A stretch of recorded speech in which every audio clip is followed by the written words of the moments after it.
to the Liverpool Community Podcast. I'm your host, Chase Johnson Lynch, and I'm joined here by two fabulous people from the industry, and I'm excited to talk to them, and I know you're going to be excited to hear what they got to say because they're all about, working with people, supporting people, and, leading the charge, I would say. So I would like to thank you both for joining me here, and I'm joined by Claire and Faye Newton. How you doing? Hello, thank you for having us. Hello. All right. Now, Claire and Faye Newton, they run, I would say like a CAC or a company called Liverpool Locations.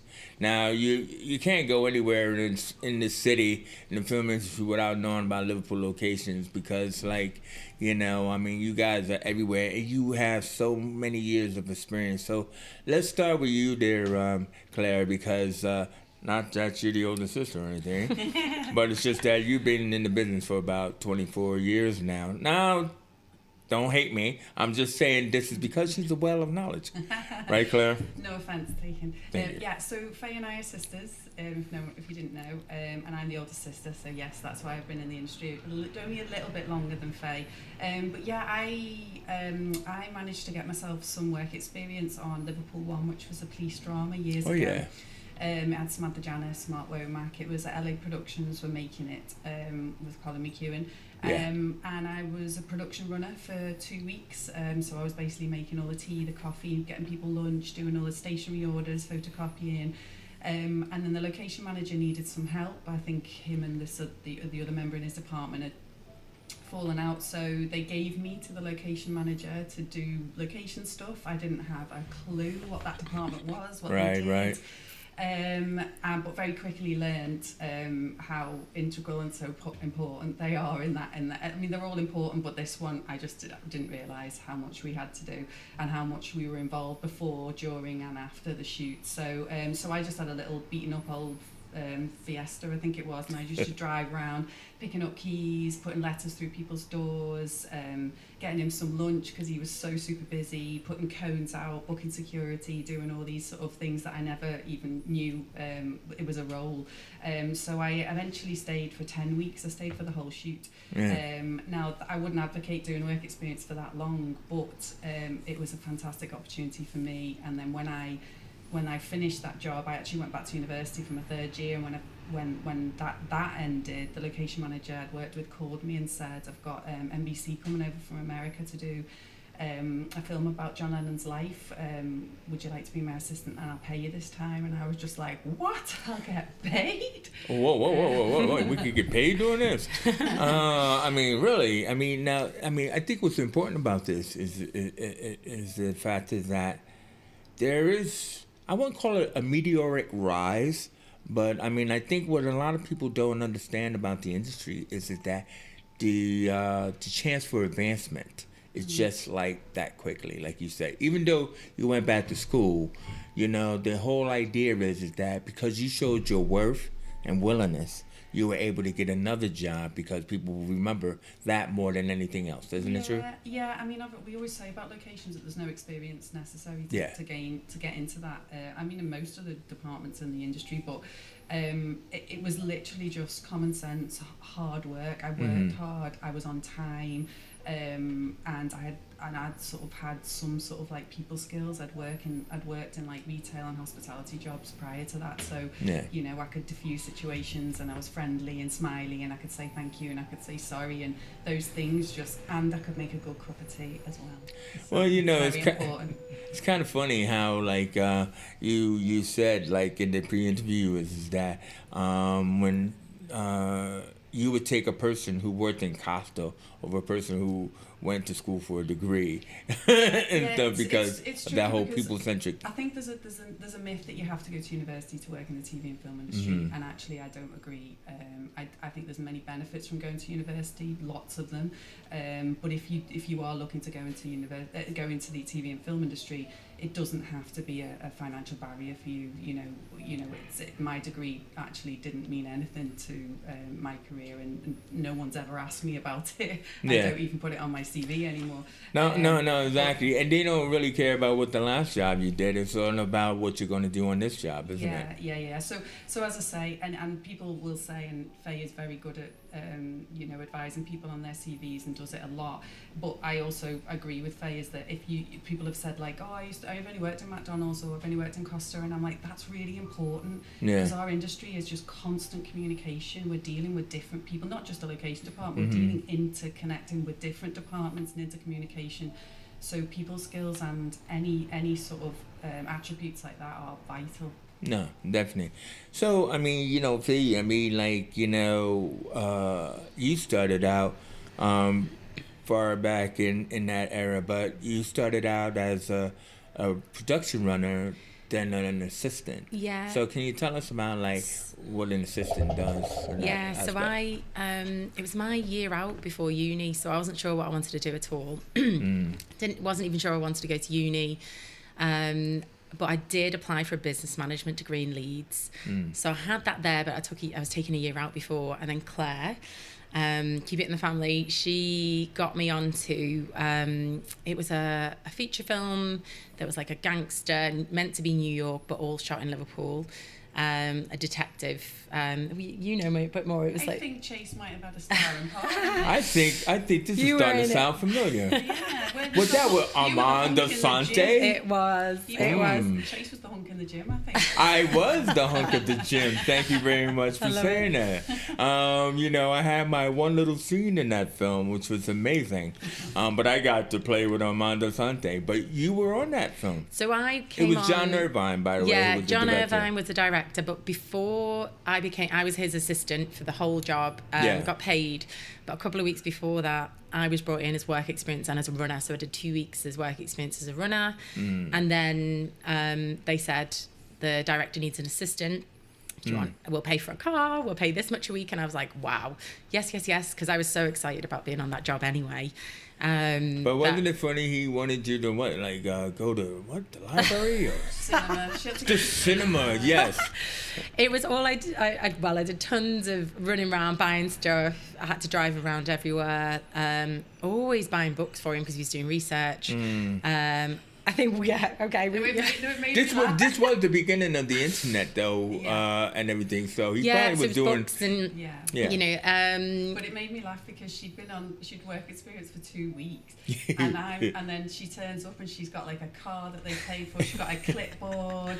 They never gave me a car. I know, and I'm there like putting cones out in the middle of the morning and stuff, and just thinking and then someone said she'll be your boss one day, and I was like, yeah, she will.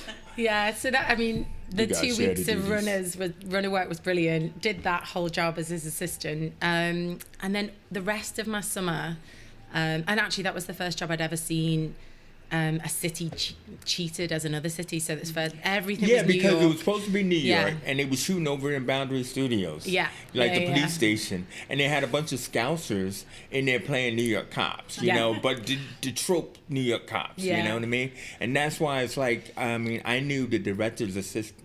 The writer's assistant. So I finally got on the film because I'm like, dude, I'm an American. I don't have to fake the accent.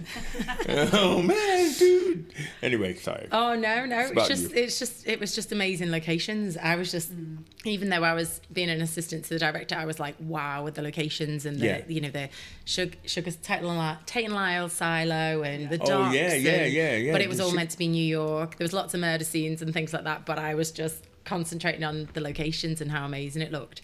And that was the first time I was like, wow, I love how they've cheated all of this. But then after then, in my year out, I did some some music videos for LA Productions as a runner, location assistant. And then I did go to uni and do my business management degree, but every single day off and every summer holiday. You just wanted to get back to the film. I was on commercials as a location assistant. All the way through different production companies, just either as a runner, a third AD, location assistant, or in the production office. Well, did you work on the movie The Brideshead Revisited? Yeah, when I was up in Leeds, I got as a location assistant on Brideshead Revisited. So not the TV drama, which was years ago, but there was a feature film with Michael Gambon and Emma Thompson. Claire always remembers all the cast for me. I remember too, because I like you. And Matthew Good, and so there was a lot of. It was just so interesting. We filmed at Castle Howard. And our job as a location team was to kind of keep the owners of the castle happy and make sure the filming could happen. Yeah. So that was the first big feature film. I think I'd kind of done, Yeah. to see Didn't you have to like wrangle peacocks? peacocks and Peacocks. there was peacocks everywhere and they were All all right, in let's show. understand something. She really means the peacocks. Don't you watch The Traders? Anyway, so come 2012, you decide to join forces. You know, not as the Newton sisters, but you kind of become known as the Newton sisters because you had this city on lockdown. Like, basically, you were doing locations outside of the city while you were doing locations in the city, but then you joined forces to just kind of like... Yeah, I'd already had my first little boy, and as we all know, the hours can be quite demanding, so it's not really work conducive for a family life. So I was looking for jobs that was shorter, so commercial, scouting work. Faye was working outside of Liverpool and just wanted to be back, didn't you? Back in Liverpool. So go on, you can tell them where the name came from. I think the simple name of Liverpool Locations? Yeah, well, I forgot I'd even bought the domain name. I think I'd bought it years before, and then I'd had a glass of wine. I was chatting to Claire, and we were actually getting calls from all different location managers across the country when Liverpool jobs came, but subcontracted. We were like, we just need to get these direct calls. This is crazy. So people knew us anyway, but then we were like, if we have this website, and then I'll do all the search engine optimization and hashtags and filming Liverpool Location Manager. So nothing really happened for a bit, but then after a year it went crazy. It's like Google recognized what this website was. But yeah, I'd bought the domain name years ago and then said to Claire, let's do something with this. And then when it all went crazy, we could then pick and choose the jobs that work for us. Because then, as I've got twin boys now who are 6, Claire's got 2 boys now who are older, and we knew this was coming, and we knew eventually we wanted to have kids and to be able to have offered more jobs, so then we could choose the ones that worked for us, because we really wanted to stay in the industry, and we'd seen a lot of people leave that couldn't juggle.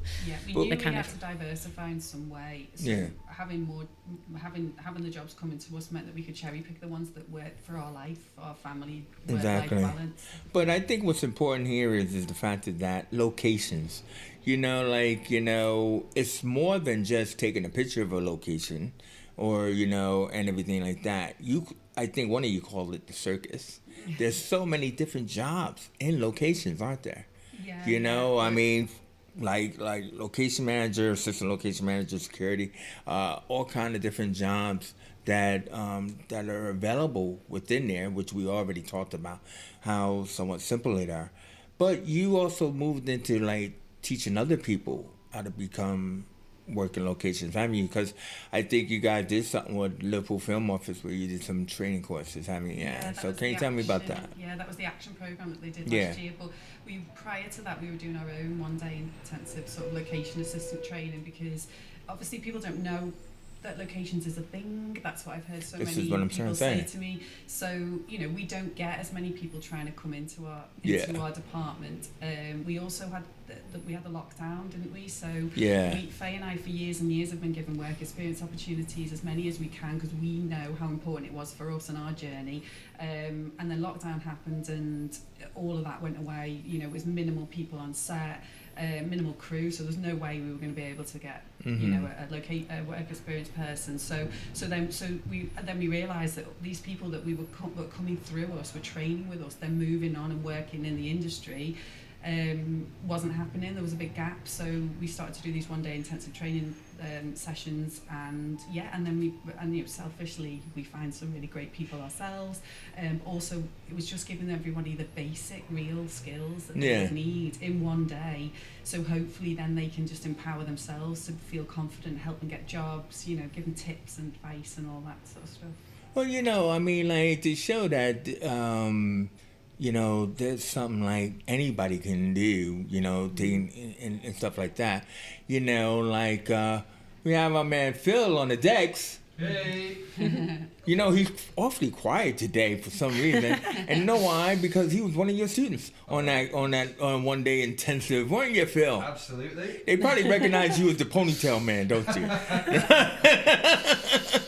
How did Phil do in class?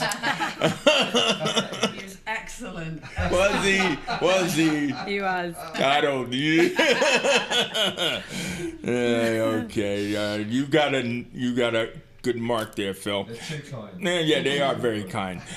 They don't want to say what's really happening. So as far as what I thought was interesting, location marshals. That's an interesting title, but it's kind of basically like one of those what you call like a lockdown PA, right? And that's something where an outside company comes into Liverpool, and they could really use someone who is aware of the neighborhood, isn't it? It's like I think the way it works in Liverpool or other cities as well, big feature films might come to a city and they're filming on a street. Yeah. Or, for example, there was a big car chase scene we've done for a big feature film that was kind of May time, and we needed a good 80 to 100 marshals to lock off that area. So when that car was racing down the street, You're not we have talking to about keep Batman.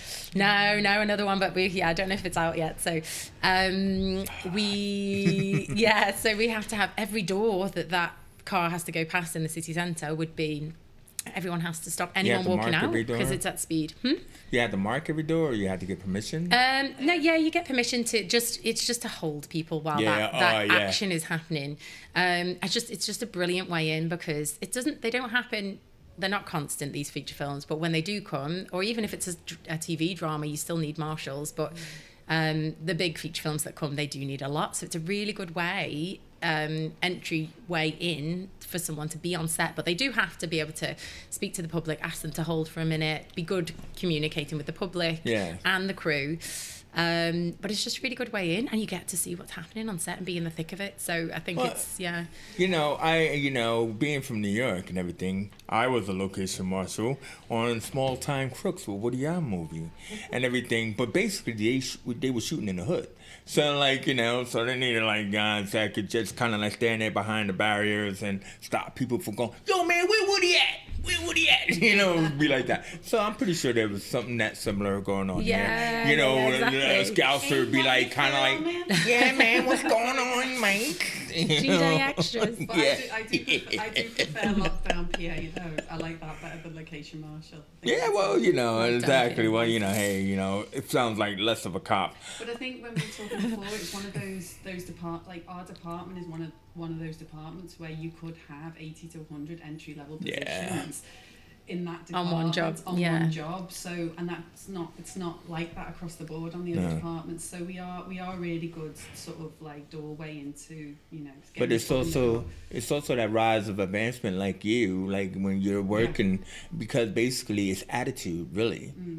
Just telling people it's an attitude adjustment, man. What I mean? And it can really lead. I mean, because people are getting paid anywhere from 75 to 150 or whatever it is, and it's not going to happen unless you got that attitude, is it?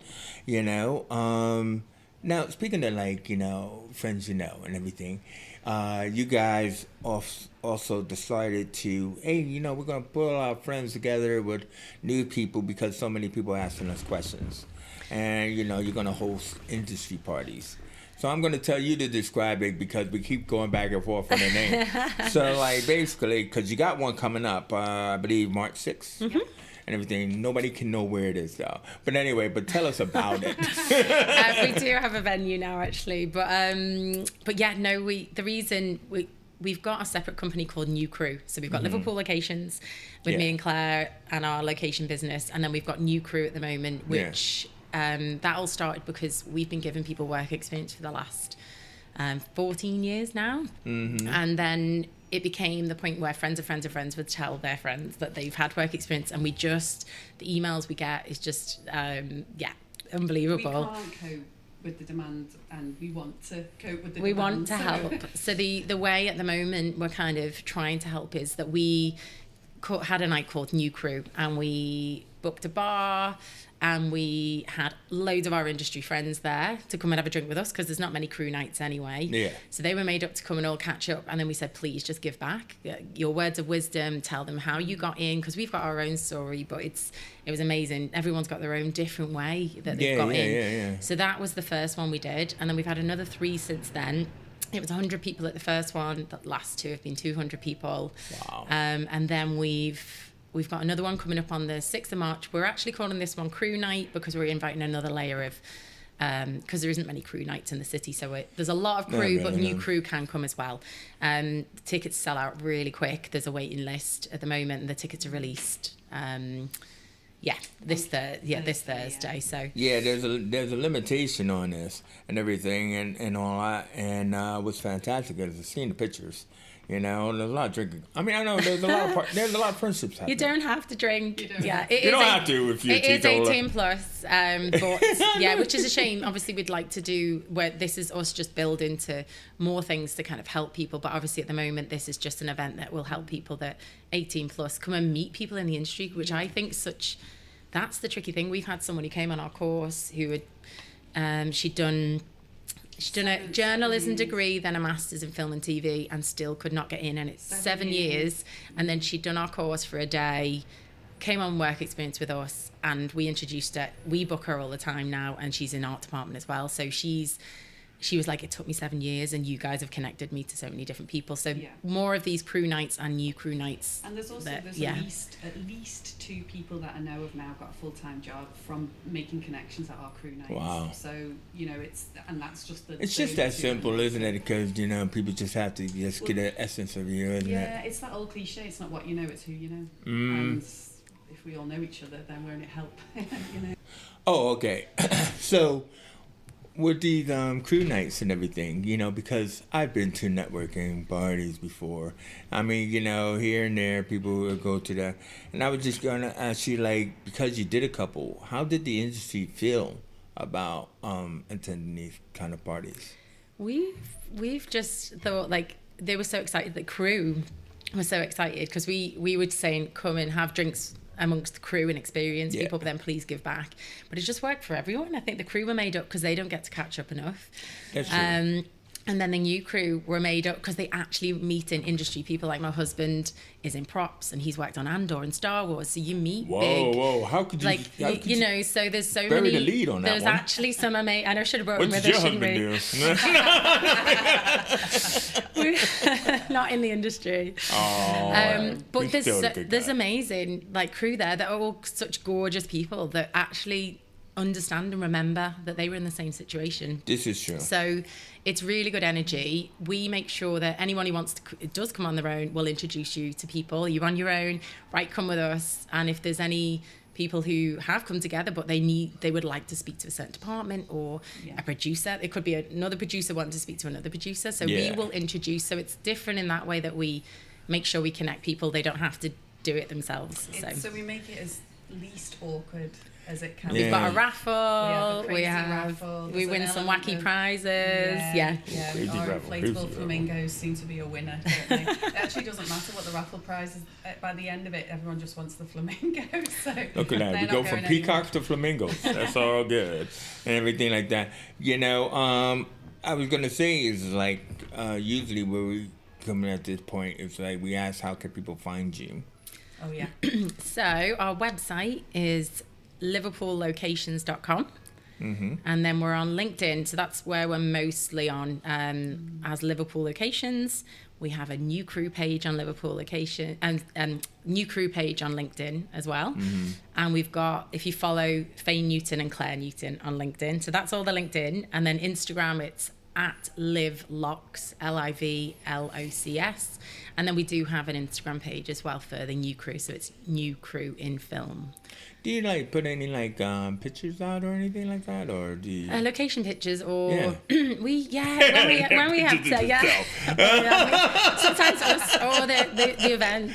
But as much as we can, I have seen the pictures. We're the ones doing the socials, so as much as we can, obviously we're working and jumping around everywhere. So we do sometimes. I used to do it a lot more, and I probably should. It'd be nice to, but I just think we're just as whatever we can. Everyone knows how crazy it gets with social media, so how to keep on top of it. So we're doing our best. Well, I'm hoping that we're not adding to your turmoil of people contacting you. I mean, because I think it's been very informative, both of you coming in to be able to not just explain what Locations is, but also share a little bit about yourselves in that aspect. I can understand why The word is, if I need anybody, I need the Newton sister. I mean, if I'm like looking for a place. It just used to make me laugh. Years ago, people would ring up and go, oh yeah, and they would actually probably, sometimes they'd think they were speaking to Faye. Yeah. We sound similar. I don't know if anyone thinks that, but I think we sound similar. And I'd be like, oh no, sorry, I am the brunette. And they'd be like, oh, it literally doesn't matter. It doesn't matter. Who's available? Who's available? Yeah. You do the same job. It's like, okay. No, exactly. And I mean, but I think it's just fantastic that like, with all the work that you're doing and to give back. Oh, thank you. You know what it was? I was stalling because there was a secret thing I wanted to bring up. Not a secret, but I actually troll on LinkedIn. And I don't know which Newton sister it is. So one of you have just been kind of like, I wouldn't say nominated, but what do you call that? Oh, the Women in Film and TV. Yeah. Okay, tell me what So actually, celebrated?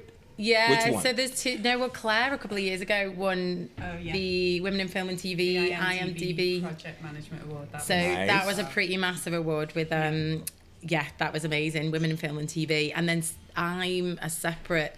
There's a whole scheme with the Women in Film and TV where they get people on to be mentored. Yeah. So I'm a mentee by other people in the industry. So I'm a location manager, so it's Claire, but then they get people in. So if you want to set up a business or you're growing your production company and things like that. So they get, I think there's about 51 of us across the four nations. I think they it was only about like 70 of you that I've seen on LinkedIn. Yeah, there's a lot of people that apply. That's the northern cohorts that face. So there's like Ireland, Wales, Scotland. Yeah, exactly. So I'm one of the northern cohort. So well done. Thank you. That's what I was really just trying to say. Yeah. I couldn't remember what it was, but it was all good. But I wanted to make sure I pointed it out. They coach you through kind of building your business or growing as a location manager or becoming a supervisor and location manager. So mine's very much about the business side of things and growing all of that. So yeah. Well done. You know what I mean? Again, amazing work that both of you are doing. Faye and Claire Newton, the Liverpool Locations team that is here in Liverpool, probably the only one that matters and everything like that. I would, again, thank you for joining me here and everything. If you can, I think there's still a ticket available, for the new crew party. If maybe. All right? But Maybe when Phil, I don't know when it's you're going interested out. in that? You're coming, Phil. Oh, yes. Sorry, yes. I'm just concentrating. No pressure. Sorry, Yeah, that's all right. No pressure, Phil. Don't worry about it. I know. I'll be one of those lonely guys by himself, and they'll just like you hook won't me be up. lonely at our events, honestly. I won't be. He's just after a show photo. A what? Not a what? I don't know what you mean. A show money? Your production assistant. Oh, yeah. I would like one. All right. Thank you once again. I am Chief Thank Johnson you. Lynch, and for now, we out of here. Thank you.